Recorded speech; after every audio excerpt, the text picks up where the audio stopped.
40 mesures à suivre à la lettre pour une organisation à la hauteur de l'événement.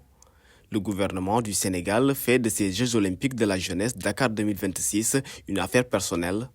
Et c'est le Premier ministre en personne qui prend sur lui l'engagement du suivi de l'évolution des travaux liés à l'organisation de cet événement international. Mais Ousmane Sonko semble plus préoccupé par le sort des athlètes sénégalais qu'il souhaite mettre dans des conditions optimales de performance. Les deux volets nous préoccupent, mais je pense que le second volet, notamment la préparation de nos athlètes, peut faire l'objet d'un traitement à part, puisque c'est des questions qui relèvent de préoccupations intérieures nationales, avec le ministère des Sports et tous les autres ministères pour trouver les solutions qu'il faut et permettre à nos athlètes de pouvoir préparer ces compétitions dans les meilleures conditions et peut-être nous donner des motifs de satisfaction sur certaines disciplines. Pour cela, il faut des infrastructures de qualité et le Sénégal n'est pas bien loti dans ce domaine, reconnaît le chef du gouvernement qui ne veut pas s'alarmer pour autant. Le pays est largement en retard en matière d'infrastructures de manière générale et en matière d'infrastructures sportives, même si quelques efforts ont été faits dernièrement. Mais l'organisation de compétitions, et je crois que depuis Sénégal 92, ce sera la première compétition d'une certaine dimension que le pays organise.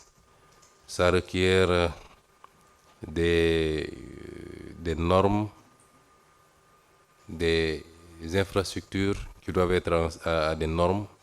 Et malheureusement, on est assez carent sur ce plan-là. Il va falloir faire avec, puisque ce n'est pas en 2 semaines ou en 1 mois qu'on pourra rattraper tout ça.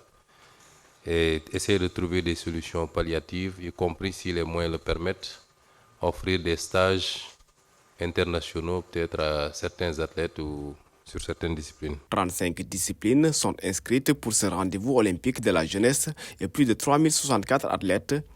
Le comité d'organisation déjà à pied d'œuvre promet d'être au rendez-vous. L'élaboration de la feuille de route stratégique, le plan d'édition, la finalisation du programme sportif de Dakar 2026 dans une logique d'optimisation budgétaire, le démarrage et le suivi rapproché des travaux de construction, réhabilitation des sites et des infrastructures destinées à accueillir les Jeux, le lancement de la phase opérationnelle des Jeux avec l'identification exhaustive des acteurs qui en ont la responsabilité, la conduite des activités d'engagement et de mobilisation de la jeunesse sur tout le territoire national.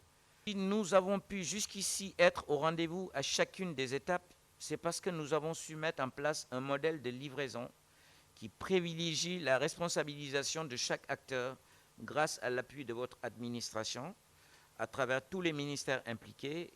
À titre d'exemple, en collaboration avec le ministre de l'Éducation nationale, nous avons décidé le lancement dans les prochains jours du concours de la mascotte des JO à l'échelle de tous les établissements scolaires du pays.